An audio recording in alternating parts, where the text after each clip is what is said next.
ಇದು ಅಂಬರೀಶ್ ಅವರ ವಸತಿ ಸಚಿವರಾದಂತಹ ಸಾಧನೆ.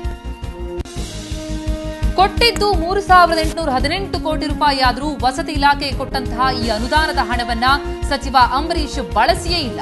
ಒಟ್ಟಾರೆ ಅವರ ಸಾಧನೆಯನ್ನ ಸಚಿವರಾಗಿ ನೋಡೋದಾದ್ರೆ ವಸತಿ ಇಲಾಖೆಯಲ್ಲಿ ಸಚಿವ ಅಂಬರೀಶ್ ಸಾಧನೆ ಶೂನ್ಯ.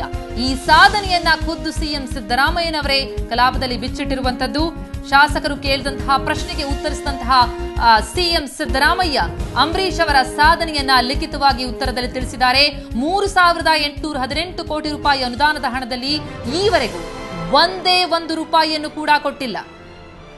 ಕೆಲವು ದಿನಗಳ ಹಿಂದಷ್ಟೇ ಆದಂತಹ ಬೆಳವಣಿಗೆಗಳನ್ನ ಎಲ್ಲರೂ ಗಮನಿಸಿದ್ದೀರಿ.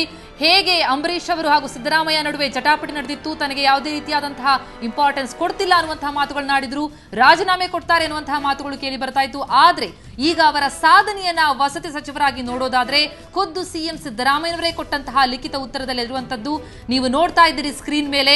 ವಸತಿ ಇಲಾಖೆಗೆ ಬಜೆಟ್ನಲ್ಲಿ ಕೊಟ್ಟಂತಹ ಅನುದಾನದ ಬಳಕೆ ಆಗೇ ಇಲ್ಲ.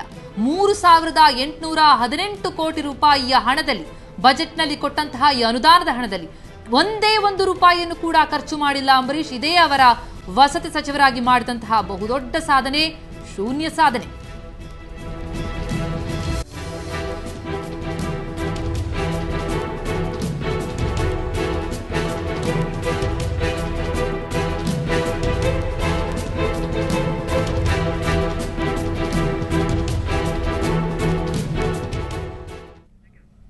ಇನ್ನು ಈ ವಿಚಾರದ ಬಗ್ಗೆ ವಸತಿ ಇಲಾಖೆಯ ಮಂಡನೆಯ ವೇಳೆ ಸಚಿವ ಅಂಬರೀಶ್ ಕಲಾಪದಲ್ಲಿ ಗೈರಾಗಿದ್ರು. ಸಚಿವ ಅಂಬರೀಶ್ ಬದಲು ಜಯಚಂದ್ರರಿಂದ ಇದರ ಬಗ್ಗೆ ಮಂಡನೆಯಾಗಿರುವಂತದ್ದು.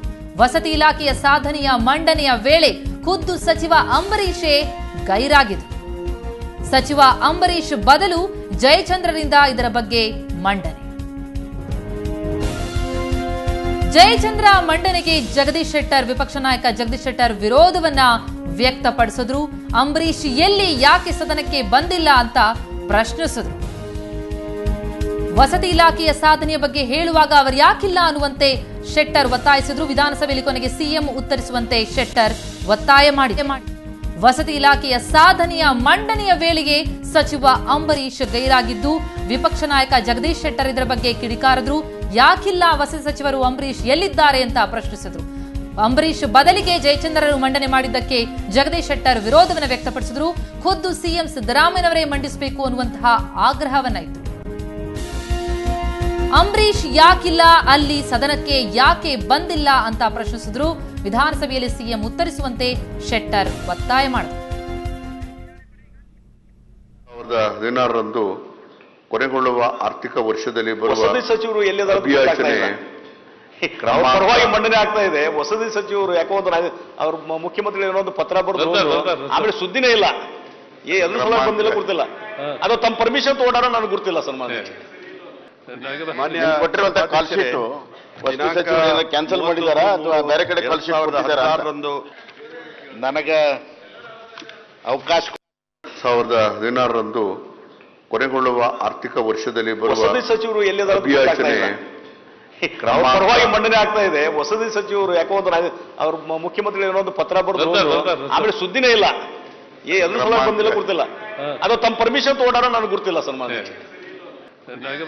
ಕೊಟ್ಟಿರುವಂತಹ ಕಾಲ್ ಶೀಟ್ ಕ್ಯಾನ್ಸಲ್ ಮಾಡಿದಾರಾ ಅಥವಾ ಬೇರೆ ಕಡೆ ಕಾಲ್ ಶೀಟ್ ಕೊಟ್ಟಿದ್ದಾರಾ? ನನಗೆ ಈ ಬಗ್ಗೆ ಹೆಚ್ಚಿನ ಮಾಹಿತಿ ನೀಡಲಿಕ್ಕೆ ನಮ್ಮ ಪ್ರತಿನಿಧಿ ಶಂಕರ್ ಪಾಗೋಜಿ ಈಗ ನಮ್ಮೊಂದಿಗೆ ನೇರ ಸಂಪರ್ಕದಲ್ಲಿದ್ದಾರೆ. ಪಾಗೋಜಿ, ನಿಜಕ್ಕೂ ಕೂಡ ಅಚ್ಚರಿಯಾಗುತ್ತೆ. ಅಂಬರೀಶ್ ಅವರು ವಸತಿ ಸಚಿವರಾಗಿ ಮಾಡಿರುವಂತಹ ಸಾಧನೆ ಅಂತಂದ್ರೆ ದೊಡ್ಡ ಝೀರೋ. ಯಾಕಂದ್ರೆ ಒಂದೇ ಒಂದು ರೂಪಾಯಿಯನ್ನು ಅವರ ಅನುದಾನದ ಹಣದಲ್ಲಿ ಬಳಸಿಲ್ಲ. ಜೊತೆಗೆ ವಸತಿ ಮಂಡಳಿಯ ಸಾಧನೆಯ ಬಗ್ಗೆ ಹೇಳಬೇಕಾದ್ರೆ ಅವರೇ ಕೈರಾಗಿದ್ದಾರೆ. ಏನ್ ನಡೀತಿದೆ ನಿಜಕ್ಕೂ ವಸತಿ ಇಲಾಖೆಯಲ್ಲಿ ಅಂತ ಅನ್ನೋದು ಬಹುದೊಡ್ಡ ಪ್ರಶ್ನೆಯಾಗುತ್ತೆ.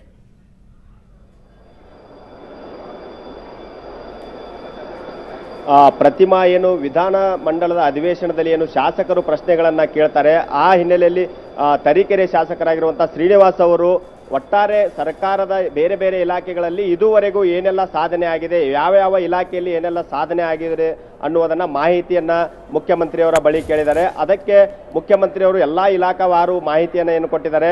ಅದರಲ್ಲಿ ವಸತಿ ಇಲಾಖೆಯ ಒಂದು ಸಾಧನೆ ಮೇ ಅಂತ್ಯದವರೆಗೂ 1 ರೂಪಾಯಿನೂ ಖರ್ಚು ಮಾಡದೆ ಶೂನ್ಯ ಸಾಧನೆ ಆಗಿರುವಂತಹದನ್ನ ಮುಖ್ಯಮಂತ್ರಿ ಸಿದ್ದರಾಮಯ್ಯ ಅವರೇ ಕೊಟ್ಟಿರುವಂತಹ ಒಂದು ಲಿಖಿತ ಉತ್ತರದಲ್ಲಿ ಮಾಹಿತಿಯನ್ನ ನೀಡಿರುವಂತಹದ್ದು. ಅಂದ್ರೆ ವಸತಿ ಇಲಾಖೆಗೆ ಏನು 3,818 ಕೋಟಿ ರೂಪಾಯಿ ಬಜೆಟ್ನಲ್ಲಿ ಹಣ ಮೀಸಲಿಡಲಾಗಿದೆ. ಇದುವರೆಗೂ ಕೂಡ ಆ ಇಲಾಖೆಗೆ 1 ರೂಪಾಯಿನೂ ಕೂಡ ಅಂಬರೀಷ್ ಅವರು ಖರ್ಚು ಮಾಡಿಲ್ಲ.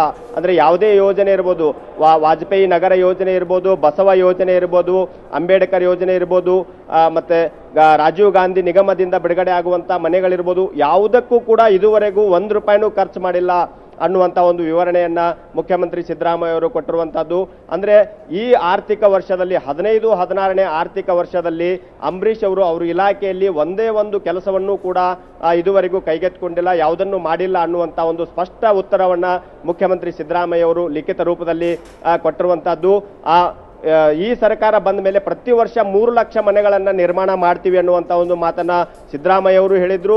ಅಂಬರೀಷ್ ಅವರು ಹಲವಾರು ಬಾರಿ ಅದನ್ನ ಹೇಳಿದ್ರು. ಕಳೆದ 2 ವರ್ಷದಲ್ಲಿ ಅದರ ಅಪ್ಡೇಟ್ ಅನ್ನು ಕೂಡ ತೋರಿಸಿದ್ರು. ಆದ್ರೆ ಈ ವರ್ಷದ ಆರ್ಥಿಕ ವರ್ಷದಲ್ಲಿ ಕಳೆದ 3 ತಿಂಗಳಿಂದ ಏನು ಬಜೆಟ್ ಮಂಡನೆ ಆದ ನಂತರ ಇದುವರೆಗೂ ಏನು ಅವ್ರು ಖರ್ಚು ಮಾಡಬೇಕಾಗಿತ್ತು ಅದರಲ್ಲಿ 1 ರೂಪಾಯಿ ಕೂಡ ಖರ್ಚು ಮಾಡಿಲ್ಲ. ಆದ್ರೆ ಮತ್ತೆ ಇವತ್ತು ಅದೇ ಇಲಾಖೆಯ ಮೇಲೆ, ಬೇಡಿಕೆಯ ಮೇಲೆ ಒಂದು ಚರ್ಚೆಗೆ ವಿಷಯವನ್ನ ಮಂಡನೆ ಮಾಡಿದ್ದಾರೆ. ಅಂದ್ರೆ ಒಂದು ಆರ್ಥಿಕ ವರ್ಷದಲ್ಲಿ ಮೊದಲ 3 ತಿಂಗಳಲ್ಲಿ ಒಂದು ಇಲಾಖೆಗೆ ಬೇಕಾದಂತಹ ಹಣವನ್ನ ಬಿಡುಗಡೆ ಮಾಡಿಕೊಂಡು ಅದನ್ನ ಖರ್ಚು ಮಾಡುವಂತದ್ದು. ನಂತರ ಇನ್ನು ಉಳಿದ ಅವಧಿಗೆ ಏನಿದೆ ಆ ಅವಧಿಗೆ, ಮುಂದಿನ ಅವಧಿಗೆ ಹಣವನ್ನ ನೀವು ಕೊಡಿ ಅನ್ನುವಂತ ಒಂದು ಸದನದಲ್ಲಿ ಒಪ್ಪಿಗೆ ಪಡೆಯಬೇಕಾಗತ್ತೆ. ಆದ್ರೆ ಏನು ವಸತಿ ಇಲಾಖೆ ಇದೆ, ವಸತಿ ಇಲಾಖೆಯಲ್ಲಿ ಇದುವರೆಗೂ ಬಿಡುಗಡೆ ಆಗಿದ್ದ ಹಣ 1 ರೂಪಾಯಿನೂ ಖರ್ಚಾಗಿಲ್ಲ. ಇವತ್ತು ಆ ಇಲಾಖೆಯ ಮೇಲಿನ ಬೇಡಿಕೆಗೆ ವಿಷಯ ಮಂಡನೆ ಮಾಡೋದಕ್ಕೆ ವಸತಿ ಸಚಿವರೇ ಹಾಜರಿಲ್ಲದೆ ಇರುವಂತದ್ದು ಕೂಡ ವಿಪರ್ಯಾಸನೆ ಅಂತ ಹೇಳ್ಬೋದು. ಅಂದ್ರೆ ವಸತಿ ಸಚಿವರಾಗಿ ಅಂಬರೀಷ್ ಸಂಪೂರ್ಣ ವಿಫಲರಾಗಿದ್ದಾರೆ ಅನ್ನುವಂಥದ್ದು ಇವತ್ತಿನ ಒಂದು ಈ ನಿದರ್ಶನ ಅಂತ ಹೇಳ್ಬೋದು, ಇವತ್ತಿನ ವಿಷಯ ನಿದರ್ಶನ ಆಗಿದೆ ಅಂತಾನೆ ಹೇಳ್ಬೋದು. ಅದನ್ನ ಸಿಎಂ ಕೂಡ ಅವರ ಉತ್ತರದಲ್ಲಿ ಹೇಳಿದ್ದಾರೆ. ಹೀಗಾಗಿ ಒಂದ್ ರೀತಿ ಅಂಬರೀಷ್ ಅವರು ಸಿಎಂ ವಿರುದ್ಧ ಬಂಡಾಯ ಎದ್ದು ತಮ್ಮ ಅಸ್ತಿತ್ವವನ್ನು ಉಳಿಸಿಕೊಳ್ಳುವಂತ ಒಂದು ಪ್ರಯತ್ನವನ್ನ ಮಾಡ್ತಾ ಇದ್ದಾರೆ. ಆದ್ರೆ ಇನ್ನೊಂದು ಕಡೆ ಅವರ ಇಲಾಖೆಯ ಸಾಧನೆಯನ್ನ ನೋಡಿದಾಗ ಶೂನ್ಯ ಇರುವಂತದ್ದು ಇಲ್ಲಿ ಸ್ಪಷ್ಟವಾಗಿ ಕಂಡು ಬರ್ತಾ ಇದೆ. ಅವರು ಮೊನ್ನೆ ಸಿಎಂ ವಿರುದ್ಧ ಪತ್ರ ಬರೆದಾಗಲೂ ಕೂಡ ಪಕ್ಷದ ವೇದಿಕೆಯಲ್ಲಿ ಅದೇ ಚರ್ಚೆ ಆಗಿರುವಂತದ್ದು.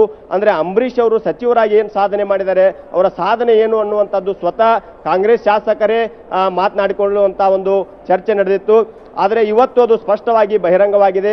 ಅಂಬರೀಷ್ ಅವರು ಸಚಿವರಾಗಿ ಯಾವುದೇ ರೀತಿಯ ಕಾರ್ಯಗಳನ್ನ ಮಾಡ್ತಾ ಇಲ್ಲ, ಸಚಿವರಾಗಿ ಅವರು ಆಕ್ಟಿವ್ ಆಗಿ ಕೆಲಸ ಮಾಡ್ತಾ ಇಲ್ಲ ಅನ್ನುವಂಥದ್ದು ಇವತ್ತು ಸ್ಪಷ್ಟವಾಗಿ ಬಹಿರಂಗ ಆಗಿರುವಂತದ್ದು.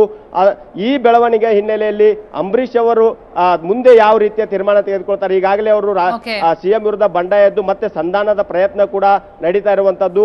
ಮುಂದಿನ ಸಚಿವ ಸಂಪುಟದ ಸಂದರ್ಭದಲ್ಲಿ ಅಂಬರೀಷ್ ಅವರಿಗೆ ಈ ಖಾತೆ ಉಳಿಯತ್ತಾ ಅಥವಾ ಅವರು ಸಚಿವ ಸಂಪುಟದಲ್ಲಿ ಮುಂದುವರಿತಾರಾ ಅನ್ನುವಂಥದ್ದು ಕೂಡ ಮಹತ್ವದ್ದಾಗಿದೆ.